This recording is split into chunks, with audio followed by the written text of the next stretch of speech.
بخير رسله وأنزل علينا أكرم كتبه وشرع لنا أكمل شرائعه.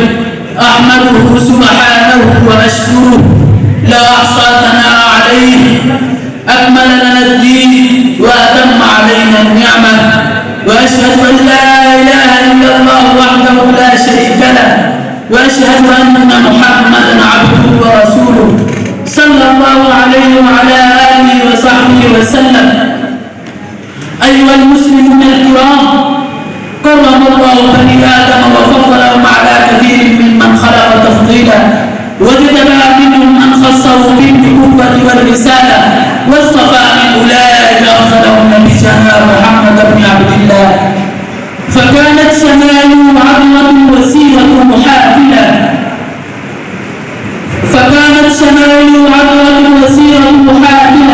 ورفعنا لك ذكرك. رفع ذكره بما اختصه به من النبوة والرسالة والإسراء والمعراج، حتى صعد مكانا لم يبلغ واحد قبله ولا يبلغ واحد بعده. ورفع ذكره قبل أن يخلقه، فتواترت بذكره الكتب المقدمة، حتى قال المسيح عليه السلام: ومبشرا برسول يأتي من بعد اسمه أحمد. وأخذ الله تعالى الميثاق على النبيين بالإقرار به قبل ولادته وبعده. وإذ أخذ الله ميثاق النبيين لما آتيتكم من كتاب وحكمة ثم جاءكم رسول مصدق لما معكم لتؤمنن به ولتنصرنه. قال أقررتم خافلتم على ذلك مصري؟ قالوا ربنا. قال فاشهدوا وأنا معكم من الشاهدين. ورفع ذكره وفرجه بعد ذكره تعالى في شهادة الحق التي هي ركن الإسلام الأول، ولا يؤمن عبد حتى يشهد له برسالة. ولو أن رجلا عبد الله تعالى 100 سنة وصدق بالجنة والنار وكل شيء ولم يشهد أن محمدا رسول الله لم ينتفع بشيء وكان كافرا ومن أهل النار. ورفعنا لك ذكرك، رفعناه في الملأ الأعلى، رفعناه في الأرض، ورفعناه في الوجود جميعا، رفعناه فجعلنا السماء مخلودا.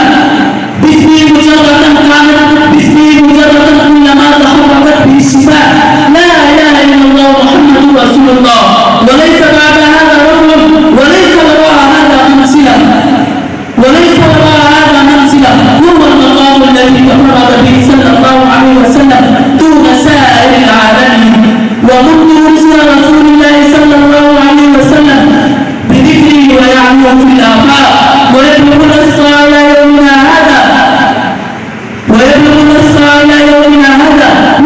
الله صلى الله عليه وسلم بعد ذكر الله تعالى يوصف الكرم والمال والعز، ويحل الأمل ويزول الخوف. وذكره مقبول صلى الله عليه وسلم كشهادة العبد والعام كخطبة الجمعة والعيد وعرفة، وافتتاح الخطب والرسائل والكتب وفضلها. وفي مراسم كثيرة يذكر فيها صلى الله عليه وسلم بعد ذكر الله تعالى: ومن يطع الله ورسوله ومن يعص الله ورسوله مهاجرا الى الله ورسوله آمن بالله ورسوله. ومن يتولى الله ورسوله وعشرة الآيات اتباعا يذكر فيها صلى